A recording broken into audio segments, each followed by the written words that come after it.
Uh, Good evening, everyone. So today we are very happy to invite Mr. Rafael Guida to give an invited seminar on intra-body communication systems and networking. Rafael is a PhD candidate with the Department of Electrical and Computer Engineering at Northeastern University in Boston. He's doing his research at the Institute for the Wireless Internet of Things under the guidance of Professor Thomas Malodian. His current research interests are in intra-body wireless networks, wireless energy transfer, and Internet of Medical Things. In September 2019, he joined Bionet Sonar, where he is working to develop ultrasound-based communication and energy transfer technologies for medical applications and consumer electronics. Okay, Ralph, now I hand the microphone over to you. Please take it away. All right. So can I start one? Yes, go ahead, please. You can share your screen. Okay.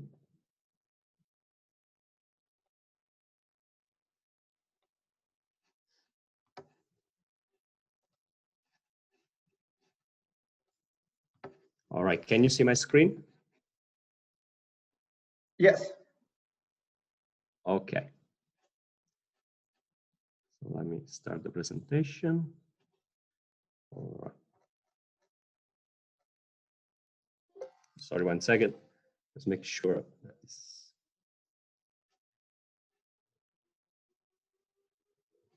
Okay. All right, so good afternoon, everybody. And one, thank you for the introduction for the presentation. So today we'll present you the communication systems and networking technologies for intra-body networks and intra-body systems. First of all, very briefly, what I will talk about is give you an overview of the medical implants, medical devices, what is the state-of-the-art technologies. We'll go over the Internet of Medical Things, and we will see why it has so much potential to revolutionize the healthcare system. But also we will look at the challenges and the requirements so that this will be possible. The focus of the presentation will be on the communication technologies that we need to realize this type of systems. And then I will give you a few examples trying to put everything together, and I will conclude with some discussion at the end. So first of all, a medical implant, medical device is as an electronic system that can be worn on the body or can be implanted. And typically, I would say that in 99% of the cases, if not 100%, when the device is implanted is for a medical application. Because if we implant a device, there has to be a good reason why we do it. Typical applications range from neurostimulators to modulate the brain activity, to pacemakers, to monitor the heart functions, and to send electric spikes to the heart when there is an abnormality. Endoscopic capsules are devices that can be ingested and used to monitor the gastrointestinal system. Other systems, especially in recent years, we have assisted to the development of a plethora of implantable or miniaturized actually implantable devices that also have they come with wireless communication, where the communication is based on radio frequency, on ultrasongs, and so on. And one example of these miniaturized devices that is worth mentioning is the neural dust. The neural dust is the idea of implanting thousands of microscopic brain modulation devices to modulate the brain activity, but also to monitor it. And all these devices that can send data from the brain outside to an external controller. All these devices share, I would say, a general architecture that we can identify. It doesn't mean that they all perform all the functionalities that we will see in a second, but this gives us a big picture of what the implantable devices are capable of and what they could do. So implantable devices mostly have a sensing and actuation unit. So they have some sensors to monitor biological activity, to measure some physiological data. These data are then stored on the memory on board of the device, then they can be processed, and they can be encapsulated in the packages, so they can be sent outside from the implant to an external controller using a communication interface. And if you look at the flow of these arrows, not only we can basically send data from the implant to an external controller, but we can also use the external controller to send commands to the implant. So the data will go from the external controller using, again, the communication interface, the process on the board, and we can use them specifically to change the actuation. Now, when I say actuation, I refer to some devices that can perform a specific action. So, for example, we are dealing with a drug delivery system. The actuator will be the drug delivery pump. If it's a neurostimulator, then the actuators are the electrodes, and so on. And then the device also has some powering unit to, of course, provide energy to the implant. The focus of this presentation will be on the communication interface, the communication modalities, and what we can use, how can we realize this link. I think that most of you in this class are familiar with the idea of the traditional Internet of Things. And as you know, the Internet of Things has also been extended to many other fields, such as, for example, for home automation, or for military application, or there is Internet of Flying Drones, as you will see probably in the future, and underwater networks, so Internet of Underwater Things. And of course, it has also been extended to the healthcare landscape, where we have the Internet of Medical Things. The idea of Internet of Medical Things is basically an interconnection of devices, medical grade devices that have some form of connectivity, so that they can be integrated in a wider scale networks with the ultimate purpose of improving the patient's health. So the patient is at the center of the Internet of Medical Things. At this point, you might also ask me, why should we invest resources, energy, research in the Internet of Medical Things? Because we already have some devices, like the devices that I showed you before. They are clinically available. They are already pretty functional. And the answer is because the Internet of Things can bring a lot of value and can improve the life of patients and reduce also healthcare connected costs. This is because the Internet of Medical Things will bring together physicians, people like physicians, caregivers, patients, data analytics, but also the so-called things. By things, I mean smart implantable medical devices, and also those systems that traditionally are non-digital, such as smart pills or smart beds. I believe that the most important functionality of the Internet of Medical Things that will allow basically this technology, will enable this technology and will allow it to transform the healthcare landscape is the remote monitoring aspect, which means that the doctor from remotely can monitor the patient and the activity of some organs. This in patients that suffer from chronic conditions, for example.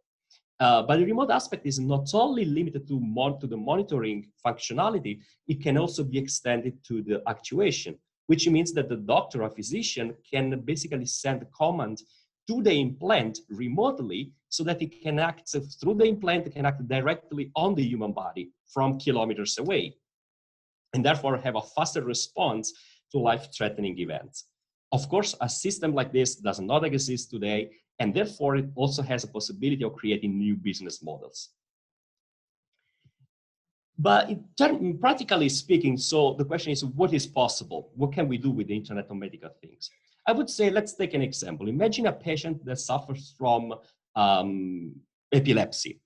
If the patient has an implanted EEG type of sensor, this sensor can monitor the brain continuously and send the data outside to another device, and then through the internet, the doctor can monitor the brain. Now, in case there is an abnormality in the way the brain is working, in case, for example, the patient is about to have a seizure, an alarm can be sent from the implant to outside of the body and then to the doctor.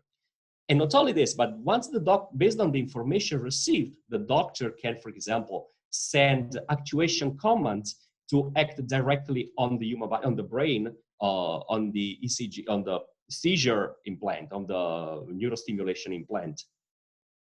And if this is something that might sound a little bit science fiction, I can tell you this is something very real. We are actually working on a system like this. We are working to realize a system that does exactly this. Now, in order to realize the Internet of Medical Things and a system that can work like this, the key enabler is the communication technology. In terms of communication, so medical applications have some quality of service requirements, and what is, for example, the bit rate of these applications, it widely depends on the application at hand. So if we want to do some deep brain modulation, for example, we need for the sensor a certain bit rate, which is pretty high, 320 kilobits per second. If we are using a capsule endoscope, we need even more. We need 1 megabits per second. The reason why is because the capsule endoscope will send pictures and videos, and that's why we need higher bit rate. If we look also at the bit error rate, you can see that this is extremely low. When, for example, it's compared to traditional video streaming or traditional voice streaming, where a bit error rate of 10 to the minus 5, 10 to the minus 6 is acceptable. This is not the case for medical applications because, of course, here we are dealing with vital signs, and so the system has to be as reliable as possible. These are just more examples of data rate that might be needed. And again, both for wearables and implanted devices. Implanted are indicated with a star. So for example, a temperature sensor doesn't need much data rate because it will perform some measurement each once in a while, send very few data. It's a different story, for example, with a cardio type of monitoring system where we need more data. Now, if we look at the structure, at the architecture that I showed you before, when we want to integrate an implantable medical system into the Internet of Medical Things, there is something new, which is basically a front-end system, a system that basically can communicate with the implant, but also has internet connectivity so that it can receive and send, basically transfer data with the cloud and with the physician or with a facility. The question at this point is, well, if the Internet of Medical Things is so powerful and can improve patients' health, can bring so much value, why is it that we still don't have a system like this? The answer is because it is very challenging. We have very difficult challenges that we need to solve. So, for example, first of all, we need to have you need to consider that we are moving in a very challenging environment, which is the human body. The human body is very harsh to the propagation of waves, whether it's electromagnetic waves, ultrasonic waves, because they are highly attenuated in the human body. The human body is also a very dynamical type of system because human beings move, so the communication channel also moves. If you consider the structure of the human body itself, is very heterogeneous because we have a structure layer, a layered structure of tissues. So we have softer tissues such as blood, liver, or harder tissues like muscles and even bones. Moreover, we cannot use all the power we want in communication, like transmission power, because high power can damage human tissues. And therefore, regulatory authorities like the Food and Drug Administration have set the maximum exposure limits to waves and radiation that can impact the human tissues. Moreover, then also we need to realize we have systems that because they are small have very limited amounts of resources in terms of power, energy, computational resources, communication resources. So the system cannot be very complex. And our goal is that of realizing a system that is highly energy efficient in the way it uses these limited resources to realize more complex functionalities. If these things might seem a little bit abstract, actually, I can tell you that they have a very practical impact, especially when it comes to the design requirements, because these challenges translate into design technical requirements that we as engineers, researchers need to be aware of when we want to develop an implantable system. So first of all, we need to have a system that is, in terms of requirements, is miniaturized. This is obvious because it has to be comfortably implanted inside the human body. In terms of size, if you consider a modern leadless pacemaker, it has a volume of 1 cubic centimeter. And most of the size of the device is occupied by the battery, which is, I would say, the bottleneck of this whole technology. Because modern systems have a battery that can last from 2 years up to 10 years top, which means that every few years, a patient that has a chronic disease, chronic condition, has to needs to change the battery of the device. And if the device is an medical implantable device, then it can only be done through surgery. So you can imagine the cost, the risks for the patient. The longevity of the device depends on a trade-off between the energy that we can store on the battery and the power consumption. Practically speaking, what does it mean? This means what is the SNR that we can support? What is the energy per bit that we can send? And how many bits is every message that we send? How often we can send the messages before the battery depletes completely? Moreover, futuristic devices will implement not only 1 or 2 functionalities, but at least for the 4 core functionalities of implantable medical devices and the Internet of Medical Things, which are sensing, communication, actuation, and data processing. And specifically, the communication is that functionality that is the most energy consuming one. Therefore, having an alternative powering approach to traditional batteries is almost a must at this point. Here I could talk for hours because this is the focus of my research, which is, so if somebody is interested in energy harvesting, wireless power transfer, also not only related to healthcare, to medical implants, but in general, you can send me an email and I would send you more material, whatever you need. And last but not least, we have also a problem of safety and security, because when we have waves that propagates through human tissues, what happens? That the energy of the wave is transferred to the tissues. As a consequence, the tissue temperature increases, and this is a risk for the body, for the human being.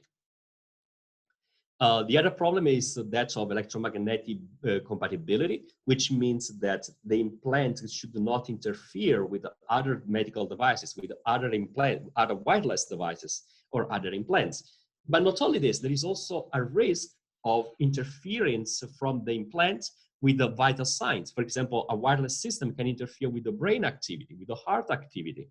And this is something that has to be taken into account. And finally, there is a security aspect, because when the data are sent from the implant to outside, they will propagate through the air, and therefore they are prone to eavesdropping, and we need to have a very secure type of communication. Also because these are vital data, so they have to be secured, and the system has to be protected from hacking. Now, let's dive more into the technical aspects of the communication systems. As for the communication systems, we have different approaches for body area network technologies for the communication. We have electromagnetic-based signals and non-electromagnetic-based signals. The electromagnetic-based signals are typically divided depending on the frequency or the bandwidth. So we have a low frequency type of communication, such as galvanic coupling, capacitive coupling, inductive coupling. Instead on the high frequency range, typically microwaves or radio frequency can be used to realize the link. We also have a narrow bandwidth and the ultra wide bandwidth type of communication, depending on the bandwidth. We will see this in a second. As for non-electromagnetic signals, the prominent alternative is ultrasonic waves. And it's not reported in this schematic, but also I would say a molecular type of communication that we will see very quickly because it's pretty new type of technology.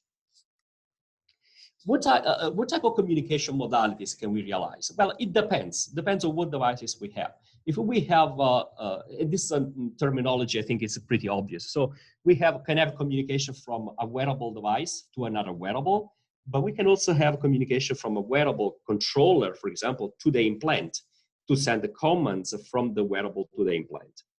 Or we can have a communication where, for example, we send sensory data from the implant to the wearable controller. And if you want to realize a network of implanted devices, then we have implant-to-implant type of communication.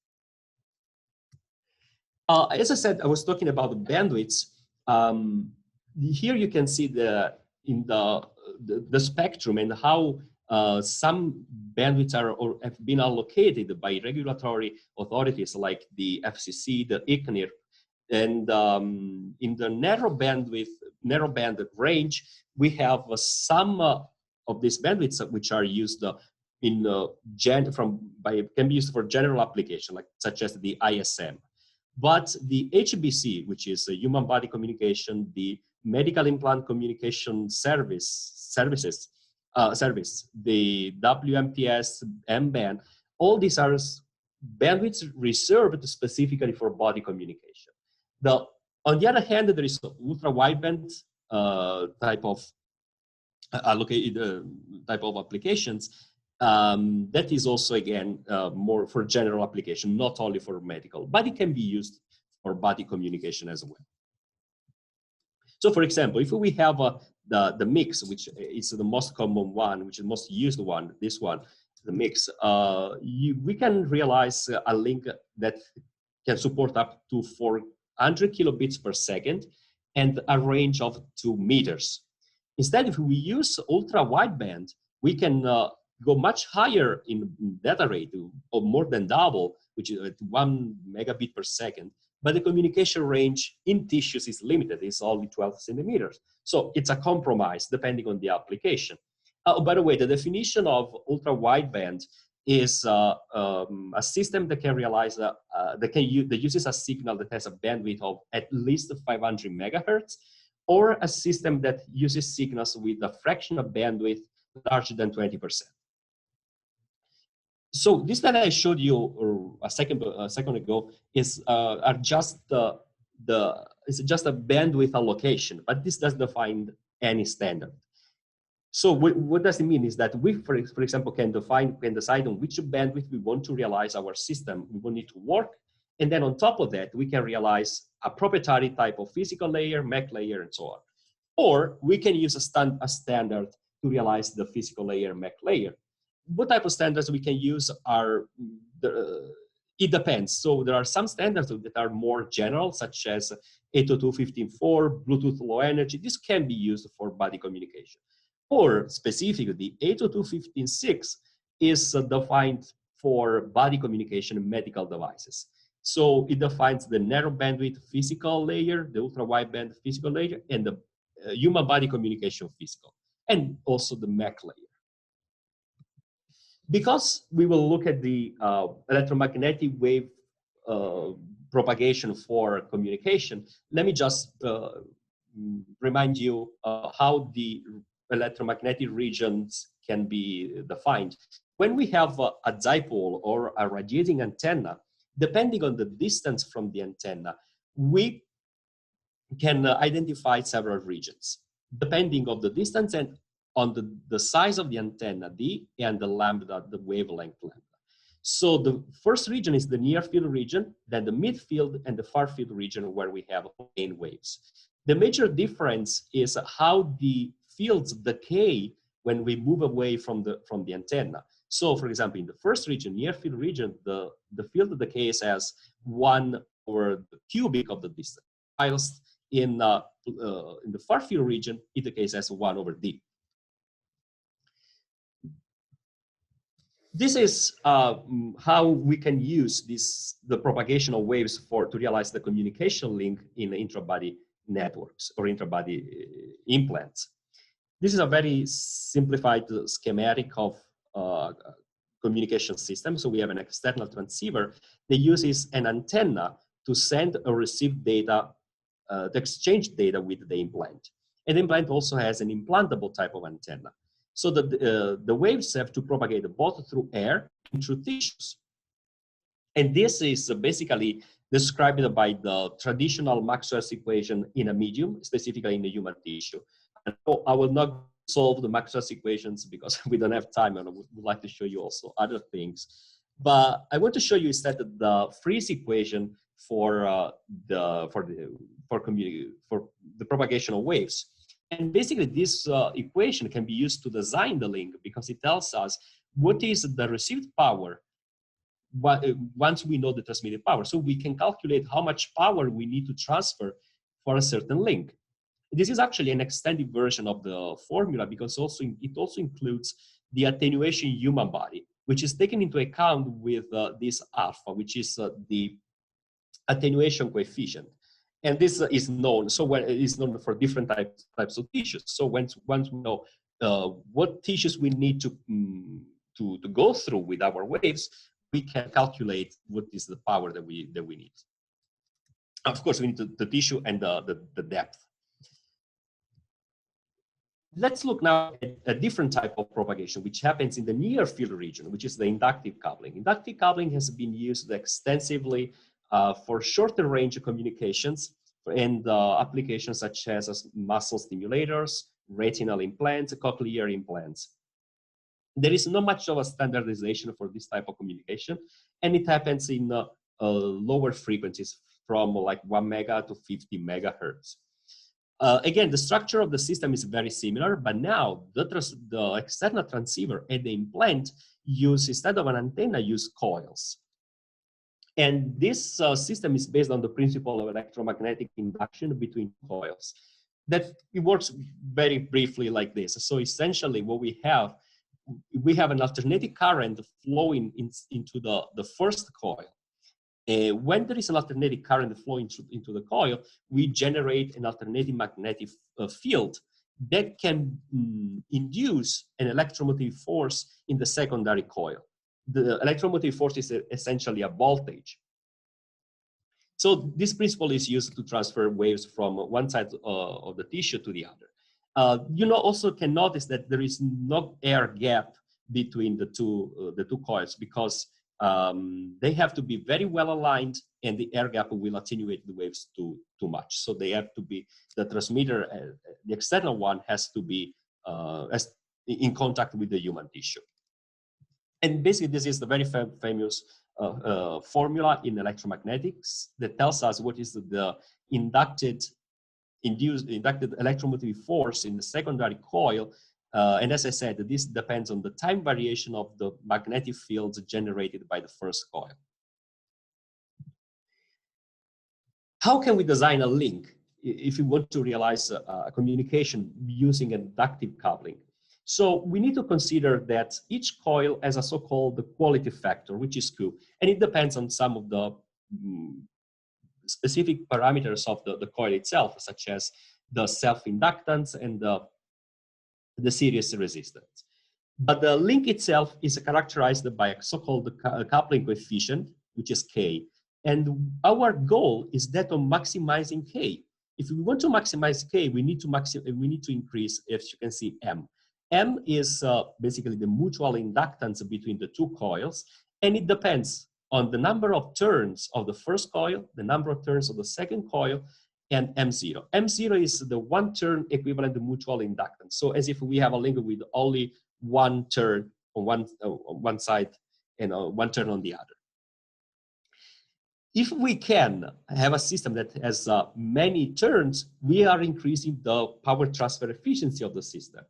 But the consequence, of course, the drawback is that in this case, we have larger coils and the larger surface area. So basically the system becomes more invasive and it's more difficult to implant. So again, as always it happens is the case in engineering, is always a design trade-off that we need to find the right balance depending again on the application and the depth and how much power we can sustain. Now I want to show you another couple of different types of communication, which is human body communication. This can be of two different types, so galvanic coupling or capacitive coupling. Differently from radio frequency, where basically what happens, you have two antennas, and one is transmitting, and the human body is almost an obstacle to the propagation of waves because it attenuates very quickly. With these two technologies, instead, we try to use the human body as a channel for the propagation. Again, here we are working in a low frequency ranges, spanning from a few hundreds of kilohertz to several megahertz. And this is important because when we work with lower frequencies, we have a better penetration in tissues, for example. Again, there are two possible ways, and we will see soon, capacitive and galvanic. And there is also a standard for this type of communication, which is, again, the 802.15.6 human body communication, and it defines the physical layer. Starting from the capacitive coupling, there are two ways in which we can use it. One is for wearable to wearable communication. So this is not good for implantable devices. And it works like this. The transmitter has two electrodes, like the plus and the minus, essentially. One is attached to the body, and the other one is left floating. The same happens for the receiver. When we inject a voltage or a current inside the transmitter, an electric field is generated across the human body. So when we touch the human body with the receiver, we can basically receive this electric field. The problem with this technology is that we need an external ground that acts as a return path for the signal, because basically we need the external ground to close the circuit. And that's why this system is sometimes not very efficient. The other way, instead of using capacitive coupling, is to realize a type of communication which is of the type of wearable to implant or implant to wearable. In this case, we have one or typically two plates that are attached to the human tissues on the external side, and the two plates that are well aligned with the other two that are implanted subcutaneously. And I want to stress subcutaneously because what I'm trying to say is that this technology cannot be used for deep implantation because the electric field will decay very quickly in this region. So it can only be used for superficial type of applications. Now, this structure of the two plates, the skin and the receiving plates, basically the whole system can be described as an equivalent electrical circuit. I will not go into the details again, but this is to say that because we have an electrical circuit, we can describe this system with a transfer function. So we can describe the system mathematically, which is great because now this transfer function allows us to basically calculate the received voltage once we know what is the transmitting voltage, or vice versa. And in terms of design, we want to maximize this transfer function. We want to have the minimum loss possible. But to maximize this, it means that we need to take this term, which is 1 plus j omega p Cp, which is the parasitic type of impedance, and we need to minimize it. But to minimize this impedance, it means that we need to have a larger system. We need to increase the distance between these two plates. And if we have a larger system, again, it becomes a problem when it has to be implanted. And once again, this is a trade-off that we find. And as I was saying before, here you can see how the requirements, the design requirements that I mentioned before actually then have an impact on the design itself and on the realization, on how we can realize this type of system. And finally, the galvanic coupling is very similar to capacitive coupling. The only difference is that here we don't have a floating type of electrode, but both electrodes, the positive and the ground, are attached to the human body. And with this technology, we basically can realize all four types of communication. It depends on the other side, if the electrodes are implanted or on the surface of the body. If they are on the surface, we can realize a wearable to wearable type of communication. When they are implanted, we can realize wearable to implanted to wearable, and so on. Also, for this type of system, we are in the lower range of frequencies from 10 to 100 megahertz. And here again, we use a maximum sequence to describe the propagation of these waves through the human body.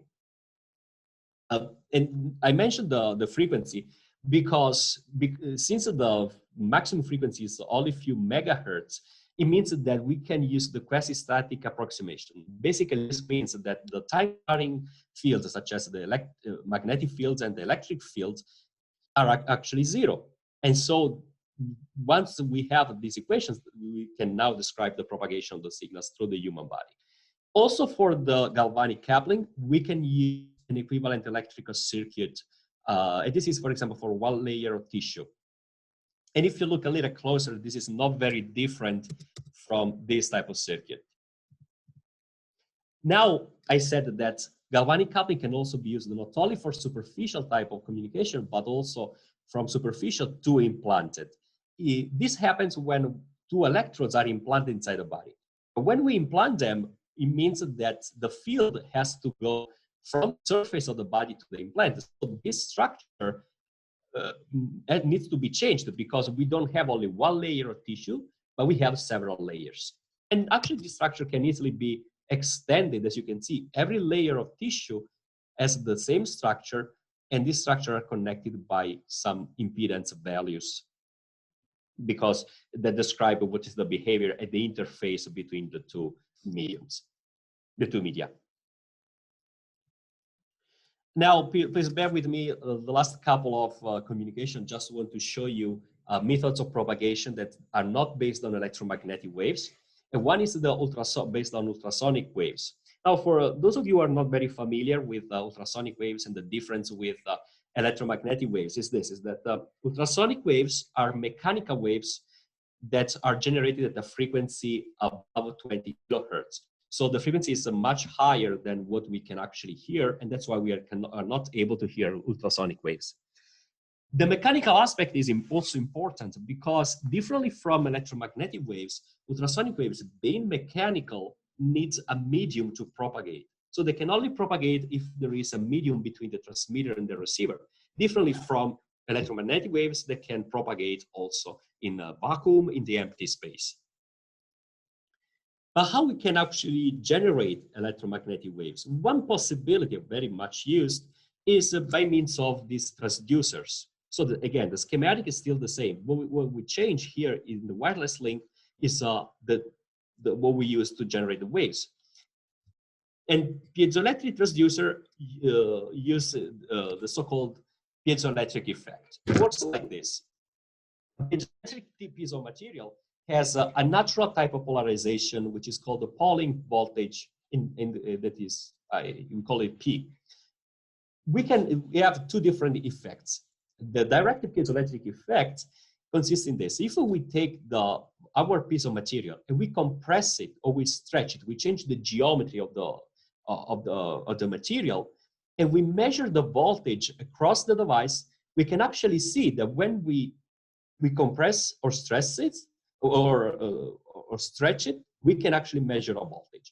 If we connect, so the two ends, and we stress the material, we can actually see a current flowing inside this device in one direction or the other direction, depending on the direction of this Pauling voltage. And this is the effect that can be used for a receiver. You will see in a second why. As for the inverse piezoelectric effect, which is the one we use for the transmitter, what we do, we apply a voltage to the piece of material, and depending on the relative direction of the voltage that we generate with respect to the Pauling voltage, we can elongate or we can compress this device. Now imagine if we can generate a frequency, a voltage that has like a sinusoid with a frequency above 20 kilohertz. This device will be compressed and stretched at the frequency. And when we put this in touch with a medium, such as, for example, human tissues, it will impinge a pressure on the tissue at that specific frequency. And in this way, we are generating now an ultrasound that will propagate through the human tissue. And we use the direct effect because when the receiving type of a system of a piezoelectric material receives the mechanical waves, it will be compressed and stretched at that frequency so that it can convert now the pressure into electricity, into voltage. Now, finally, as I mentioned before, there is another technology which is pretty new, and it's relatively new, is the molecular type of communication. In this communication, we use a nanomachine transmitter and a nanomachine receiver. And we specifically use a combination of biochemical reactions and electrical signals, such as, for example, diffusion type of chemical mechanisms in molecules. What happens is that this way we can use the release of molecules, for example, to encode, transmit, and receive information. And of course, this is a system that is extremely miniaturized, and therefore it can only be used for simple tasks such as very simple computation or simple communication tasks. But it has showed great potential in nanomedicine application, such as recognizing and destroying tumor cells, or it can be used for nano surgery with nano robots. But we'll not go much into the details of this because it's a new and different type of technology from the waves that we are normally used to. And this is a recap, and again, to show you how the design requirements translate into practice. For example, here you can see different type of communication methods and what is the energy per bit that we need. So if we, for example, need to realize a system that doesn't have much energy, we might want to use a capacity coupling type of technology because it needs the lowest type of energy per bit. But if we have let's say a rechargeable type of system, maybe in that case we can use ultrasonic waves because they because they need more energy, but they can also reach deeper distances inside the body. And the other thing that I want to point out is the modulation schemes. If you look at this, there is nothing new, I would say, in the realm of implantable medical devices, implantable networks. Modulation schemes are just traditional schemes. The only thing is that they are quite simple type of schemes, such as a pulse position modulation, phase shift keying, because, as I said, we don't have enough computational or communication resources. So we want to keep the modulation scheme as simple as possible. Now let's try to put everything together and see how a full system works, because we didn't look, for example, at the transceiver structure. So a system like this, for example, has an antenna, transducer, or a coil to receive some commands from the external controller. But as I mentioned before, maybe we want a system that now also has a different type of powering. So we want a system that can also be charged from an external device. So the device will have an energy management unit to receive this energy, managing it, and storing, for example, in a rechargeable battery, in a capacitor, and then we will use this energy to power all the components in this system. As for the data receiver, there is a front-end amplifier, basically a low noise amplifier with all the filtering that we need to do on the wave to remove noise or to shift the signal in the proper bandwidth where we can process it. And as I said, typically what we send to a system, to an implantable system, is our command data. So of course we need to have a command decoder so we can decode the commands that we want to send to the device and that we want the device to perform.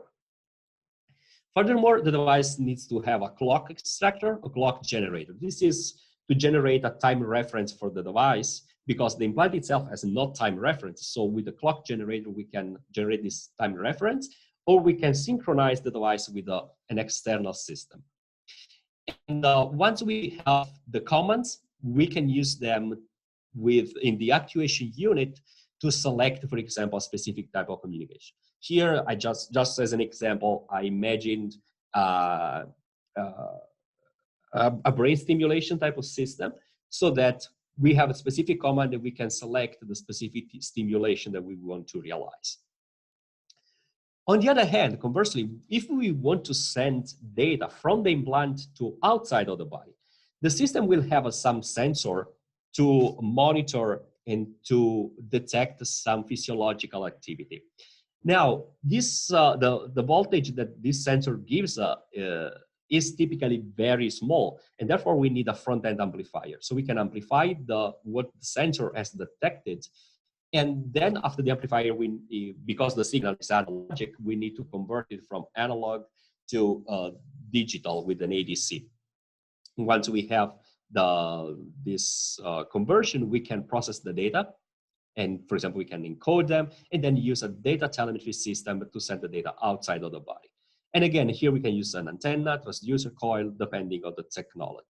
Also notice that this antenna that we use to send physiological data out of the body is not necessarily different from the system that we use to receive. Could be also the same system. Of course, in that case, we need a switching circuit to switch between receiving and transmitting. Now let's go a little even deeper than this and let's look how we can realize this type of telemetry system. How can we realize a transmitter? This is an example of a passive type of transmitter, which is based on a backscattered telemetry type of technology. Again, on the left, and specifically is used on inductive coupling, for example. So on the left, there is the external device, the controller, and on the right, the implant. Let's imagine we want to send some data from the implant to the outside. What can we do? So initially, this system is perfectly coupled, which means that if we send some power from the transmitting coil to the implant, because the two coils are perfectly coupled, there is no reflection back from the secondary coil to the first. However, if we can change the impedance somehow of the receiving circuit, what happens is that now we have a mismatch. The two devices are not perfectly coupled, and what happens is that part of the energy that we have transmitted will be reflected back. This can actually be a problem when we have the energy reflected back, but actually we can exploit this phenomenon to modulate and to carry information. If we can, for example, modulate the phase or the amplitude of the wave that is reflected back, we can associate some information to this. And this is what this circuit actually does. So we can send an amplitude shift keying type of signal if we change the resistive part of the circuit. Because by changing the resistance with this switch that goes on and off, depending if we are sending a 0 or a 1, when we change the resistance, we have a reflected signal that changes in the amplitude. If instead we change the capacity with this CPSK, that again, we turn on and off depending if we are sending a 1 or a 0, the reflective wave will have a phase. And now what we have to do on the transmitting, on the external device, we send some power, we change these values, and we have something reflected back. And we just probe in different points so that we have a peak detector that tells us what is the amplitude type of signal, the SK data. Or we use a phase detector that tells us which is the phase type of signal. And we can actually do both at the same time, CPSK and ASK, that can work at the same time. So we can transfer even more information at the same time. And finally, this is a system that we realized is called the UVerse, which is an ultrasonic versatile system. It's a completely batteryless device that is rechargeable, and it can enable the Internet of Medical Things. It performs the 4 core fundamental functions that I've been talking about so far, which are sensing, computation, communication, and actuation. It basically works pretty much as I've been described other systems so far, which it has an interface to be connected to sensors. So this interface will send some data inside the human body. The data can be processed on the board because the board has computational resources such as a microcontroller and an FPGA. And then we can use this computational resources to package the data so that they can be sent outside of the body. For example, and what we specifically use in this case is the ultrasonic type of communication. So we use an ultrasonic transducer. And as you can see also in the picture on the right is this small device here. We can send this data to outside of the body, and then with a system that has internet connectivity, we can forward the data to a facility, to a physician, to a doctor. And again, the doctor, based on the received data, can send actuation data back to the device. And we use this, again, the ultrasonic interface to send command to the implant and to perform some actuation. This is not a purpose-specific type of device, but it's more general type of device that can be adapted to different types of applications. We have used this to realize wearable devices, to realize implantable devices, like such as a neurostimulator, and so on. And finally, this is, as I said, this is a batteryless device, which means it has a supercapacitor, and it is a rechargeable type of system, because it's a system that performs different functionalities, and therefore it needs a lot of power and a lot of energy. And we cannot use traditional batteries because they will be depleted way too quickly in a matter of hours. So the device can actually use the ultrasonic interface also to receive power, so we can perform some recharging of the device. So in conclusion, I asked this kind of a silly question, which is, which one is the best technology? And I say silly question because, of course, the answer is, as always is the case, is it depends. It depends on what we need to do. There is no one-size-fits-all type of technology. So here there is a comparison matrix for the different approaches that I described. And we can see, for example, if we have a system that can sustain high power consumption, we can realize a radio frequency system that at the same time, as you can see, also can send as a high data rate. Or we can use for something similar, such as ultrasonic type of communication, which also has a high data rate, or medium high data rate. Instead, if we want to use another system for example, we don't have much power that we can spend for communication, then probably a galvanic type of coupling or capacity coupling are more indicated for something like this.